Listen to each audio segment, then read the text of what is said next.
बच्चों ध्यान से समझिएगा। यानी कल जो है हम लोग आईयूपीएसी नामकरण किसी भी कार्बनिक यौगिक का कैसे करते हैं उसके बारे में लिखने के लिए, उसे लिखने के लिए हम लोग सूत्र या उसके प्रोसेस को समझे थे कि ये क्या होता है। आइए उसी का प्रयोग करके और आज ऐसे एग्जाम्पलों पर बात करते हैं या ऐसे क्वेश्चनों पर बात करते हैं जो कि पीछे के कक्षा 10 के परीक्षाओं में बार बार पूछे गए हैं। आज आईयूपीएसी नामकरण से ऐसे एग्जाम्पल लेकर के आए हैं या ऐसे क्वेश्चन लेकर के आए हैं जो कि फिक्स है या संभवतः इस बार के परीक्षा में जरूर वो क्वेश्चन बन सकता है। जैसे पहला क्वेश्चन आपके सामने है CH3 CH2 CH2 CH2 single bond OH। मान लीजिए इस प्रकार का एक कार्बनिक यौगिक दिया गया है और इसका आईयूपीएसी नामकरण करना है या आईयूपीएसी नाम लिखना है। तो सबसे पहले इसका आईयूपीएसी नाम लिखने से पहले नंबरिंग करेंगे, यानी कार्बन की संख्या को गिनेंगे, लेकिन उस तरफ से गिनते हैं जिधर जो आपका क्रियात्मक समूह, कल मैं आपको बताया था कि अगर किसी भी कार्बनिक यौगिक के साथ OH जुड़ जाए तो समझना कि ये क्रियात्मक समूह है, ये क्रियात्मक समूह है। तो कहने का अर्थ ये कि उस तरफ से हम लोग कार्बन को गिनते हैं जिधर से इस क्रियात्मक समूह को कम अंक मिले। तो अगर हम लोग इसको बाएं से दाएं की तरफ गिनेंगे तो 1 2 3 4 चौथे नंबर पर क्रियात्मक समूह आएगा। यदि दाएं से बाएं की तरफ गिनेंगे तो क्रियात्मक समूह जो है पहले नंबर के कार्बन पर आएगा। तो इसलिए हम लोग नंबरिंग दाएं से बाएं तरफ करते हैं, 1 2 3 4। यानी जब नंबरिंग कर लेते हैं तो इसके बाद जब मैं कल वो आपको जो प्रोसेस सिखाया हूं कि सबसे पहले देखेंगे कि क्या इस कार्बन के चयन के साथ कोई प्रतिस्थापी है, तो प्रतिस्थापी नहीं है तो अब नामकरण मतलब छोड़, उसका नाम नहीं लिखेंगे। फिर देखेंगे कि क्या कार्बन कार्बन परमाणुओं के बीच रिंग बन रहा है, कार्बन कार्बन परमाणुओं के बीच भी रिंग नहीं बन रहा है तो उसको भी छोड़ देंगे। तब आएंगे कार्बन की संख्या पर।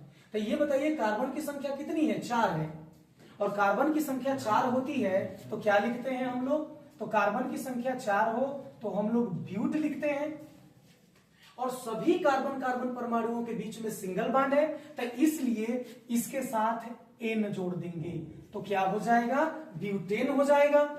और मैं आपको कल समझाया था कि यदि क्रियात्मक समूह के रूप में OH हो तो इसके आईयूपीएसी नामकरण करते समय क्या लिख देते हैं, आल जोड़ देते हैं। तो देखेंगे कि ये OH ग्रुप जो है कितने नंबर के कार्बन पर जुड़ा है, तो 1 नंबर के कार्बन पर जुड़ा है, तो इसलिए इसको हम लोग बोलेंगे क्या, 1 आल।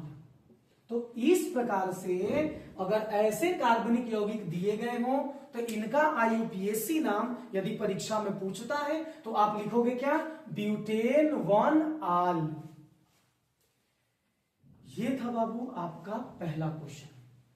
दूसरा क्वेश्चन समझ, आइए बच्चों दूसरा क्वेश्चन देखते हैं। आपके सामने एक क्वेश्चन है CH3 CH single bond Cl CH single bond Cl single bond CH3।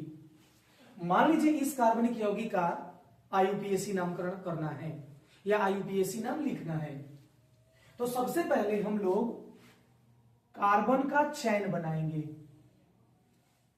और जब कार्बन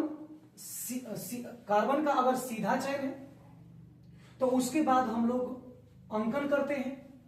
तो अंकन करते समय ये ध्यान देते हैं कि उधर से अंकन करें जिधर से इस प्रतिस्थापी को कम अंक प्राप्त हो। तो इस प्रकार से अगर देखें तो बाएं से दाएं तरफ अगर अंकन करते हैं तो दूसरे नंबर पर प्रतिस्थापी मिल जा रहा है, और दाएं से बाएं तरफ भी नामकरण करते हैं तो दूसरे नंबर पे मिल जाता है। तब आप स्वतंत्र हैं, आप जिधर से चाहें उधर से नामकरण कर सकते हैं। जैसे 1 2 3 4 यानी अंकन जो है हम लोगों ने कर लिया। अब हम लोग क्या करने वाले हैं कि अब ये बताइए कि मैं आपको कल सिखाया था कि क्लोरीन दिखाई दे दे तो ये प्रतिस्थापी होता है, और आईयूपीएसी नामकरण करते समय सबसे पहले प्रतिस्थापी का नाम लिखते हैं और इनका नाम जो है अंक सहित लिखते हैं। तो इसलिए बताइए प्रतिस्थापी जो है कौन से नंबर पे है, तो 2 और 3 नंबर पे है। तो हम लोग लिखेंगे 2, 3 डाई क्लोरो, और उसके बाद हम लोग देखेंगे कि कार्बन की संख्या कितनी है, 4। तो कार्बन की संख्या जब 4 होती है तो ब्यूट लिखते हैं, और कार्बन कार्बन परमाणुओं के बीच में सिंगल बॉन्ड हो तो क्या लिखते हैं, एन लिखते हैं। तो बोलो इसका नाम क्या हो जाएगा, ब्यूटेन। तो इस प्रकार का अगर कार्बनिक यौगिक आपको दिखाई देता है, अगर इसका आईयूपीएसी नामकरण करना है तो इसका आईयूपीएसी नामकरण होगा 2,3 डाइक्लोरो ब्यूटेन। आइए तीसरा नंबर क्वेश्चन देखते हैं। ये ऐसा क्वेश्चन है जो कि मैक्सिमम बार परीक्षा में ये क्वेश्चन बनाया गया है। तो आइए देखते हैं कि इसका नाम कैसे करते हैं। क्वेश्चन है CH3C CH3 CH3 CH3। ये ऐसा क्वेश्चन है जो क्लास 10th बोर्ड के दृष्टिकोण से बहुत ही ज्यादा महत्वपूर्ण क्वेश्चन है, और इसका भी नामकरण करना बहुत ही आसान है। कैसे, तो देखिए सबसे पहले हम लोग कार्बन का चैन बनाएंगे। चैन बनाने के बाद जो जो चैन से बाहर जाता है वो सभी प्रतिस्थापी कहलाते हैं। उसके बाद ये जो प्रतिस्थापी है दोनों तरफ से समान कार्बन पर जुड़ा है, तो हम लोग अंकन जिधर से मन हो उधर से कर सकते हैं। जैसे हम इसका अंकन करते हैं बाएं से दाएं, 1 2 3। मैंने क्या समझाया था कि अगर आपके कार्बनिक यौगिक में प्रतिस्थापी दे दे तो सबसे पहले प्रतिस्थापी का नाम लिखना है, और ये दोनों प्रतिस्थापी कौन से नंबर के कार्बन पे है, तो दूसरे नंबर के कार्बन पर है। तो हम लोग इसका नामकरण करते समय 2,2 डाई, और मैं कल आपको समझाया था कि अगर CH3 दिखाई दे तो इसके लिए नाम क्या लिखते हैं, मेथिल ग्रुप।